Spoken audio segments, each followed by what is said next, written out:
Alia 2024 en public, en replay aussi. On fait le point sur l'excellence wallonne en matière de digital, de territoire, de ville intelligente. Mesdames et messieurs, je vous demande d'accueillir et de réserver un tonnerre d'applaudissements à Isabelle Rao. C'est parti. Merci. Allez, c'est à toi. Merci beaucoup. Alors, on va mettre à l'honneur les territoires. Ça me tient à cœur, les pouvoirs locaux, supralocaux, mais on n'oublie pas les prestataires qui sont derrière, avec qui on travaille, parce que ça fait quand même des années qu'on essaie de réconcilier l'offre et la demande. Et à l'Agence du numérique, on est attentif à ce que vraiment les solutions privées correspondent aux besoins des citoyens et des différents territoires. On va commencer donc par le premier prix. Si ça fonctionne bien, voilà le bon bouton vert. Alors, nous avons plusieurs nominés à chaque fois et on est dans le cadre de la catégorie Smart et Data. Ça veut dire que c'est un projet où la data a été exploitée pour réellement obtenir une application d'usage pour les citoyens ou les communes. Alors, sur le premier nominé, nous avons un ensemble très important de plus d'une trentaine de communes. Il s'agit de la commune d'Ouffet qui portait pour l'ensemble des communes affiliées au Gréova un projet qui avait au départ été initié au niveau touristique par la ville de Chaudfontaine qui s'appelle Fêter Balises et qui permet de récolter via des balises tout un tas de données et qui maintenant a pris une ampleur extraordinaire qui permet en fait d'avoir différentes couches de données qui s'adressent à la fois à des répertoires de tout l'ensemble des acteurs économiques, producteurs locaux, mais également tout ce qui est l'aspect transport en commun, en plus de ce que je vous disais, la gestion globale touristique. Donc c'est ce type d'élément qui est nécessaire pour enfin obtenir ensuite des vraies offres attractives pour des touristes, comme on peut le voir quand nous allons à l'étranger notamment, et avec une participation citoyenne, puisque chacun peut alimenter des données supplémentaires, touristes comme citoyens, pour récolter un maximum de données du patrimoine notamment.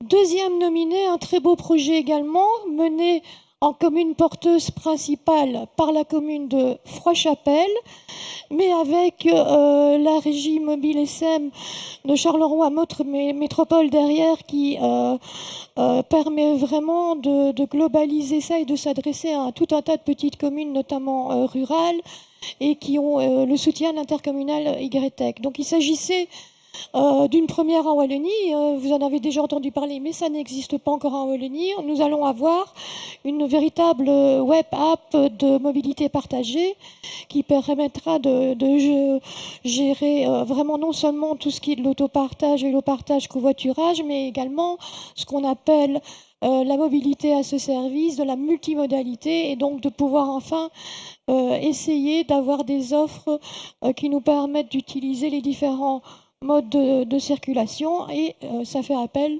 aussi à de l'IA puisqu'il y a des capteurs, etc. Et j'en profite d'ailleurs pour rebondir sur le précédent exposé où la Smart Région, elle est là aussi pour vous soutenir. Après les tremplins IA, les premiers proof of concept, on est là aussi pour concrétiser, mettre sur le marché des solutions finalisées et vous soutenir jusqu'au bout. Troisième nominé, un très beau projet mené par un doublon de communes, Ciné et Jean Blou, qui est un outil donc, de monitoring, gestion et aide à la décision en matière de vitalité des centres-villes, donc au niveau commercial. Donc, quelque chose qui est prégnant, très important dans la plupart de nos territoires à l'heure actuelle au vu du nombre de cellules vides, avec une forte participation cette fois de l'intercommunal BEP et des différentes plateformes, notamment IoT, data, etc., qu'ils ont. Et donc il y a différentes interfaces qui sont en cours de développement, qui vont vraiment nous permettre d'aller jusqu'à un monitoring et une gestion des parkings, parce que donc on est toujours dans des projets assez transversaux. C'est pas parce qu'on est dans la partie commerce qu'il ne faut pas tenir compte de la mobilité, du parking, de la livraison. Tout ça doit être adressé. Donc, voilà pourquoi ce type de projet se retrouve dans les nominés. Et donc, j'annonce déjà le lauréat. J'ai déjà été assez vite. Et donc, j'appelle la ville d'Ouffet et les représentants du Gréova à venir rechercher, bravo, on peut les applaudir, Voilà, parce que c'est une structure qui vraiment va nous faciliter la vie. Alors on leur remet le trophée. C'est un trophée qui est provisoire. On va leur livrer un beau trophée qu'ils pourront exposer. Et tant pis, mais malgré tout, voilà. On va vous demander de faire une photo. Et puis si vous voulez remercier les chevilles ouvrières du projet, libre à vous. Voilà. Voilà. Je voulais remercier évidemment les collaborateurs du GREOVA, qui est donc le groupement régional économique Ourthe-West-Ramblev, qui ont en effet travaillé pour répondre à cet appel à projet que nous avons remporté.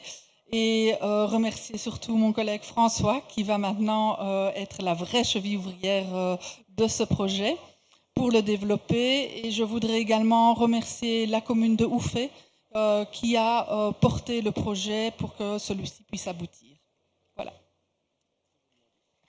Bravo, bravo et bonne continuité parce que ça demande beaucoup d'applications pour que tout le monde joue le jeu et sollicite les citoyens et le tourisme sur le long terme.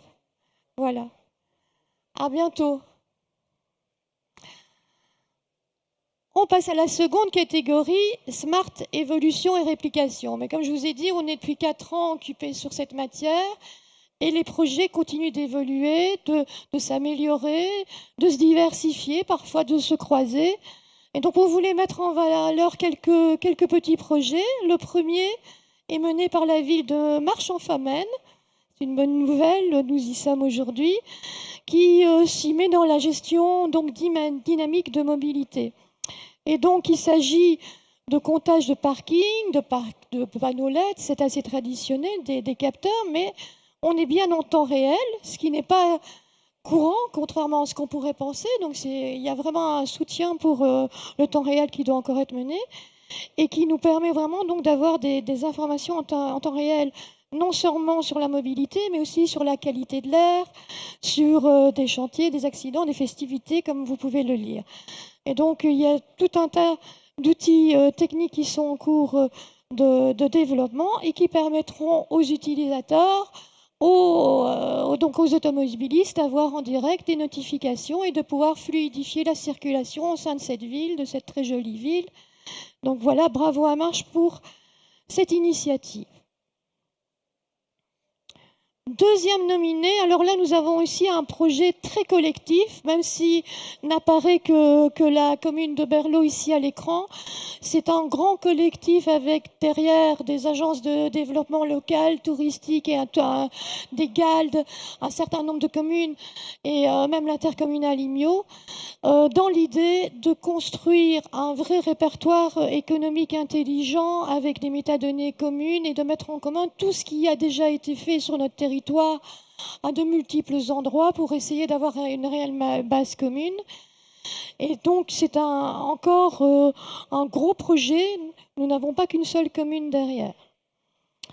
Troisième nominé dans cette catégorie, c'est un projet qui s'appelle Projet Pentagone. Pourquoi ? Parce que Pentagone, 5 provinces, 5 communes de 5 provinces différentes qui ont déjà des projets smart et qui décident d'échanger entre elles leur expérience, se forment l'une à l'autre, échangent leurs solutions, mettent tout en commun pour avoir donc davantage et pour pouvoir sur une seule app pouvoir remonter différentes parties. Donc vous voyez, ça va dans de nombreux sens.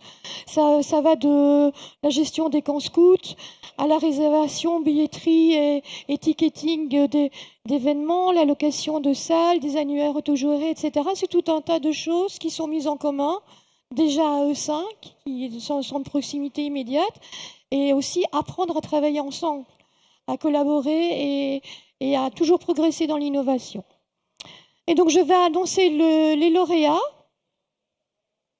Eh bien, il s'agit du projet Pentagone, donc au choix pour ceux qui sont là, Bertry, Courcelles, Jodogne, Hervé bientôt, Bièvre.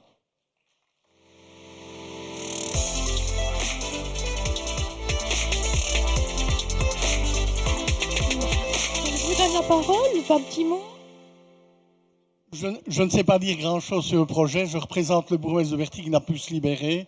Je sais qu'il est un fervent défenseur de tout ce qui est Smart City et je l'en félicite. Tout à fait, Bertry qui a déjà en effet beaucoup de beaux projets. Et puis Jodogne qui est là aussi. On vous avoue qu'on représente nos collègues, donc on vient prendre le prix et on vous remercie pour tout, en tout cas. Voilà. Merci beaucoup. De toute façon, on continue. Ce sont toujours des projets sur le long terme. On va mettre ça toujours plus en avant. Donc voilà. Merci beaucoup et à bientôt. On va... Alors, troisième catégorie. Alors là, je vais appeler mes collègues. On est sur la partie connectivité. On est dans l'innovation. Donc, on a un prix 5G. Je vais te laisser, Cécile, présenter les nominés.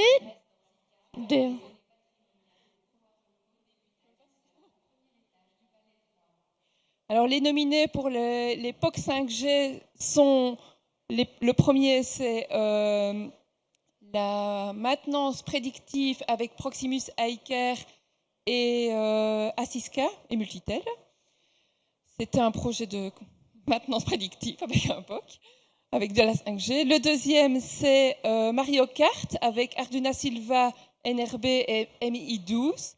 Là, c'est un projet de carte en réalité augmentée. Le troisième, c'est Chip Chip. Ce sont les nichoirs connectés. Si vous étiez là à 13h, vous avez vu la vidéo. Le quatrième, c'est City Mesh NSI et l'Uliège qui a fait un projet de ruralité qui est dédié à l'agriculture pour vérifier l'hydratation et la nécessité de nettoyer ou pas des terres agricoles. Le quatrième ou le cinquième, je ne sais plus où j'en suis, c'est Image Rétine. Et là, c'est un projet de drone connecté en 5G pour la gestion de stock. Projet qui est fait avec Proximus, Capinov et ID2Move.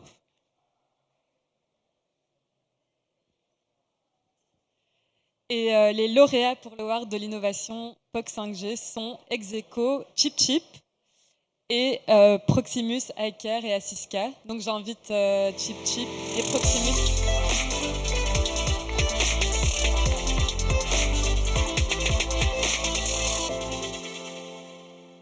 Félicitations. Un petit mot?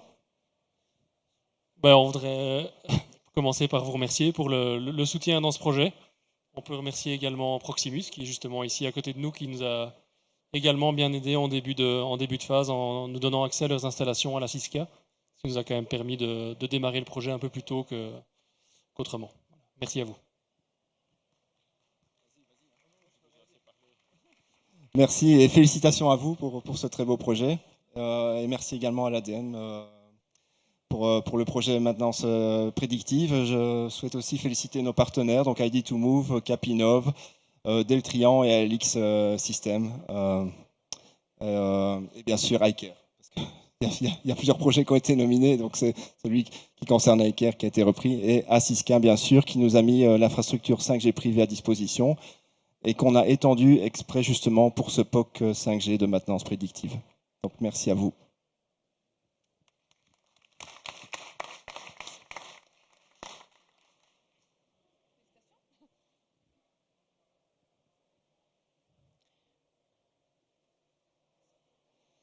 Le second point est les awards pour la connectivité.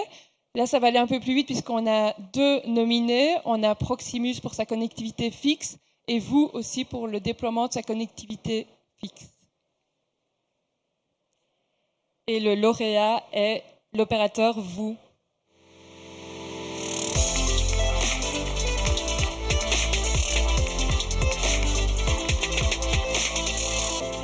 Merci pour les 28 000 foyers impactés, ça mérite quand même de le noter. 11 communes rurales, très rurales.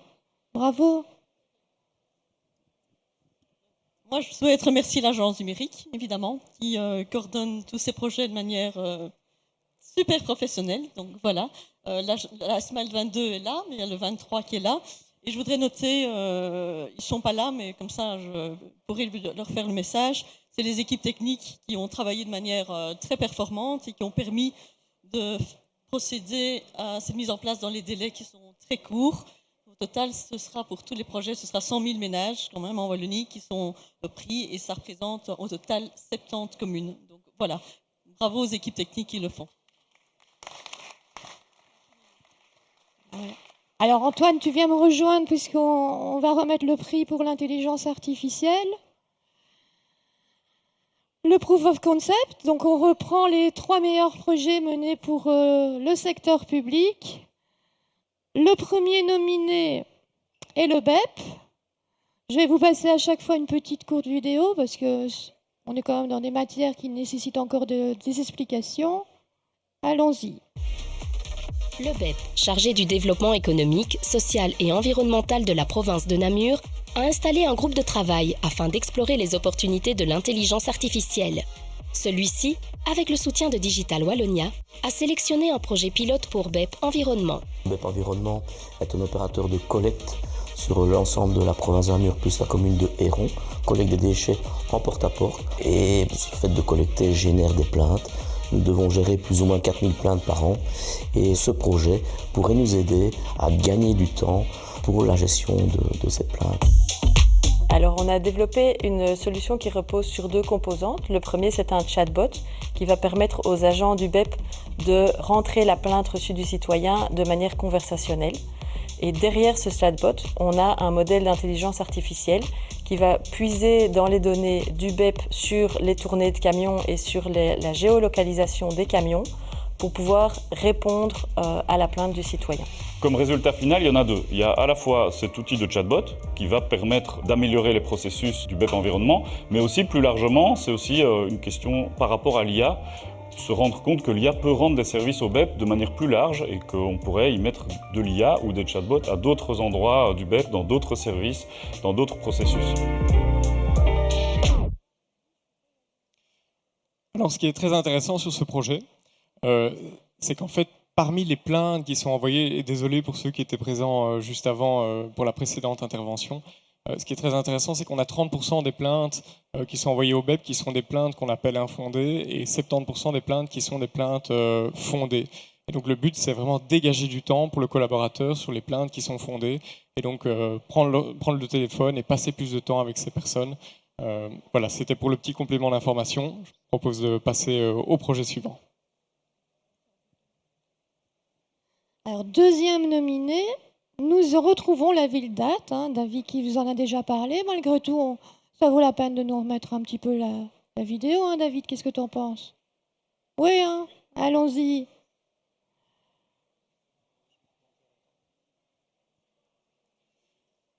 Alors, je me permets de commenter en même temps sur la vidéo. Donc, on voit ici un système de taxonomie, donc ce qui permet aussi d'attribuer un tag à chacun des mails, l'associer au bon service et mettre une priorité. Et donc, on a carrément, et c'est une partie qui est générée automatiquement par l'IA pour la partie taxonomie, on a tout à fait un système qui structure l'information, qui l'envoie au bon service et qui ensuite va générer une partie, on va dire un document qui va permettre aux collaborateurs de le vérifier, de le co-rédiger, on va dire de le modifier. Et donc ici, on voit l'IA, on voit le document qui a été généré par l'intelligence artificielle, suivant la question envoyée par le citoyen.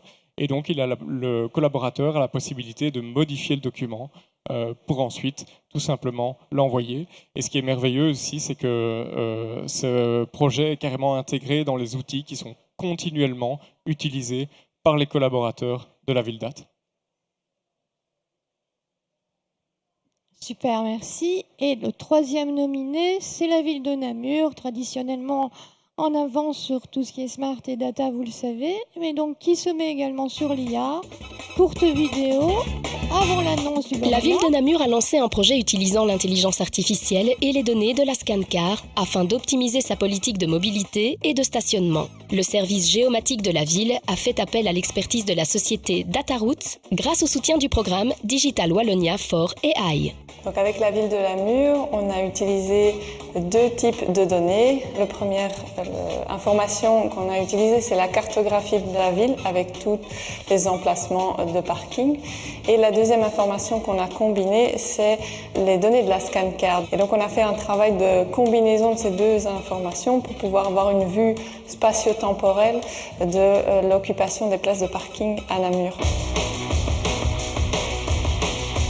Il y a plusieurs objectifs sur ce projet. Donc il y a effectivement mieux comprendre l'occupation du stationnement en voirie, où on pourrait orienter les citoyens ou d'autres personnes pour améliorer la mobilité. Et l'autre objectif, c'est pour comprendre aussi dans le futur quel serait l'impact de travaux ou par exemple la mise en piétonnier de Namur sur le reste de la ville au niveau stationnement. Alors dans cette vidéo, les objectifs qui ont été énoncés par Samuel Notebar étaient très clairs. C'est vraiment pouvoir rediriger le citoyen. Vous avez tous déjà vu à l'entrée des villes des panneaux interactifs qui vous montrent quelles sont les places de parking disponibles ou encore quelle est la qualité de l'air. Eh bien ici, c'est vraiment de pouvoir avoir une estimation en temps réel de la disponibilité des places et pouvoir rediriger l'automobiliste vers les places les plus accessibles. Alors, suspense, quel est le gagnant intelligence artificielle? C'est la première fois qu'on remet un prix en la matière, surtout dans le secteur public. Au Startia. Mais ici, on est dans la concrétisation. Voilà. Alors, le grand gagnant, le BEP, Monsieur Deroite, on vous accueille.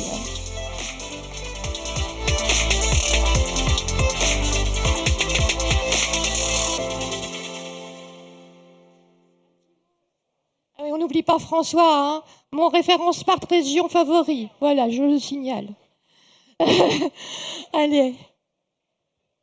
Merci beaucoup à l'agence du numérique et merci à nos équipes en interne qui ont géré le projet et à notre partenaire qui est Agilitic qui nous a aidés dans la réalisation de ce projet. Bon, juste peut-être dire un mot. Merci aussi à l'agence du numérique. Par rapport à, en fait, on a suivi tout le process depuis Startia, qui nous a permis de tous se mettre dans le bain de l'IA, puisqu'on avait un groupe de travail commun à tout le BEP. Il y a déjà un petit temps, il y a je sais plus 3-4 ans, donc c'était avant ChatGPT, etc. Et puis on a bénéficié de Tremplin IA qui nous a permis de tester quelque chose, tester un POC. Et puis on est retourné vers notre conseil d'administration avec les résultats de Startia, avec le résultat de Tremplin IA, pour qu'ils mettent la main à la poche pour réaliser cet outil qui est quasiment opérationnel maintenant, dans quelques jours, je pense. Et c'est vrai que sans tout le process, Startia, Tremplin IA et le subside régional, jamais nos administrateurs n'auraient osé donner un subside pour un projet d'IA qui paraissait en tout cas un peu innovant ou peut-être trop fou à l'époque. Et donc voilà, donc merci pour le programme Start et Tremplin IA. Et François, vous avez même lancé un groupe de travail, si je ne dis pas de bêtises, en matière d'intelligence artificielle ou sur la gestion de la donnée au sein du bureau économique de la province de Namur. Oui, c'est vrai que suite à Startia, on a un groupe de 5, on se voit une fois par semaine pour se tenir au courant de ce qui se passe en matière d'IA, d'essayer de voir ce qu'on peut faire en matière d'IA au BEP, d'essayer de voir ce que nos collègues font en matière d'IA, est-ce qu'ils utilisent ChatGPT dans le cadre de cahier des charges par exemple, et de transmettre les bonnes pratiques. Voilà, donc c'est vrai que Startia n'a pas abouti que à ce projet-là, mais a vraiment lancé une dynamique en termes d'IA au sein du BEP, et on se pose la question de l'IA dans tous les projets. On parlait tout à l'heure du projet de Ciné avec des dashboards. On a aussi proposé, on verra si on y arrive, mais mettre une couche d'IA de prédictif par rapport à des indicateurs. Donc c'est vrai qu'on n'oublie plus l'IA dans aucun des projets, ni dans notre relation avec les fournisseurs, notamment en matière de participation citoyenne, où je sais bien qu'on en avait parlé, où on a posé, est-ce que l'IA peut venir nous aider dans le cadre de participation citoyenne et dans le cadre du projet qu'on a avec vous, fournisseurs de plateformes, et puis ils sont revenus avec des solutions en matière d'IA à nous proposer. Parfait, merci à tous les deux et félicitations pour ce très beau projet. Et pour les projets qui suivront. Voilà, voilà. On arrive bientôt à la fin du suspense. Le Grand Prix Territoire Intelligent, un trophée un peu plus imposant. Et donc, il s'agit des meilleurs projets par rapport aux 80 qui avaient soumissionné en 2023, qui sont tous lauréats parce qu'ils étaient tous bons, il faut le rappeler. Il y a eu un jury qui avait établi un classement avec une cinquantaine de critères. Donc, vous allez voir les meilleurs projets globaux qui ont obtenu les meilleurs points. Et le premier d'entre eux va être donc récompensé. Un projet, vous verrez, très utile. Alors, premier nominé, nous avons la commune de Gerpine. Gerpine, qui travaille depuis longtemps sur une gestion de données avec différentes communes voisines, Florène, Mété, Walcourt principalement, et le Gall entre Sambre-Meuse. Et donc c'est une plateforme de gestion diverse des commerces, des salles, des demandes citoyennes, de la mobilité, beaucoup d'interopérabilité, de travail technique, de la donnée, de la carto, et quelque chose d'intelligent qui permet vraiment de montrer la transversalité, qui travaille avec de nombreux acteurs d'occupation du domaine public, mais pas que. Et donc on est en train d'inventer vraiment le service de demain avec ce type de service.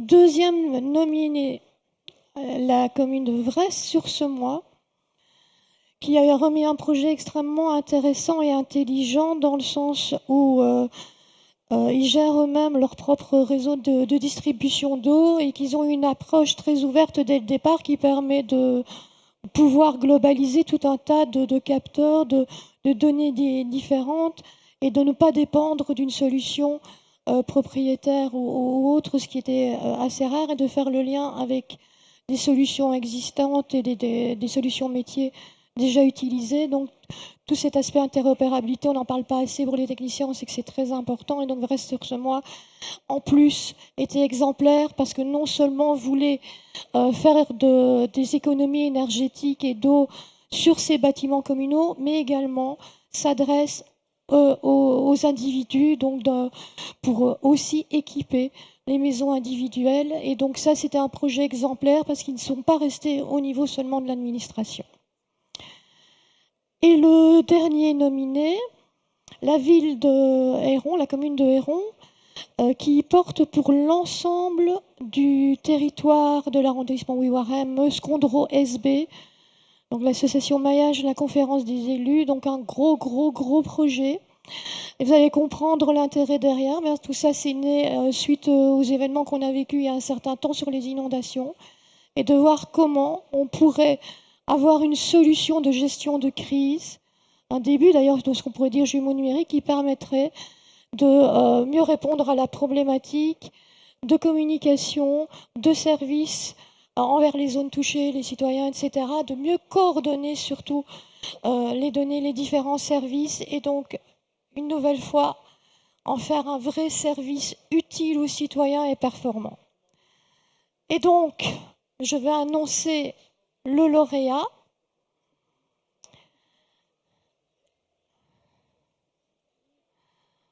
Un petit indice dans les trois, lequel ce serait? Et oui, donc, maillage, la conférence des élus, Monsieur Hautefemme, le bourgmestre de Héron, Madame Vanessa Piazza, qui a beaucoup travaillé pour ce projet merveilleux du territoire Meuse-Condro SB. Félicitations.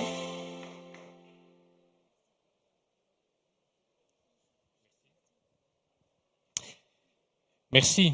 Alors, ça fait évidemment très plaisir. Je voudrais remercier à cet égard l'Agence du numérique, bien évidemment, le gouvernement wallon, qui vont nous permettre de réaliser ce beau projet. Remercier SPI, qui nous suit dans ce projet depuis le début.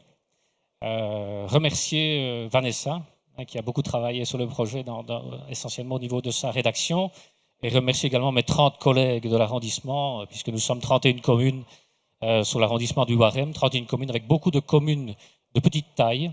Et donc vous imaginez, lorsqu'on fait face à une crise, et il est clair qu'on en connaîtra malheureusement de plus en plus, je pense qu'on vient de vivre une semaine qui est exemplative à cet égard, et nous ne sommes pas équipés, franchement, en termes de ressources humaines et en termes de technologie, pour pouvoir répondre aux crises que nous avons déjà connues, puisqu'on a connu au niveau des inondations, vous l'avez dit. Mais voilà, je pense que c'est un outil qui est extrêmement important à la fois pour les gestionnaires communaux et pour les citoyens, parce que vous l'avez dit, il y a aussi toute cette communication qui doit se faire vers les citoyens, et on sait qu'à certains moments, on se retrouve avec des moyens de communication qui sont complètement éteints. Et donc voilà, tout ça, je l'espère en tout cas, va nous permettre de développer un beau projet, un beau logiciel qui sera bien entendu, je pense que c'est un des principes de cet appel à projet, mis à disposition de l'ensemble des communes de la Wallonie. Voilà, merci encore. Applaudissez bien fort, vraiment. Et tout le monde, je vous dis, c'est tout un écosystème qui travaille. On se retrouvera l'année prochaine. On va livrer dans les communes concernées les trophées définitifs. Et puis, voilà, bon travail, à l'année prochaine, et on espère qu'on vous inspire. Revenez vers nous, tous ceux qui sont intéressés. En tout cas, voilà, sachez que les outils existent. Il faut juste que vous veniez les saisir et impliquer les citoyens, les différents acteurs. Voilà. Merci à tous.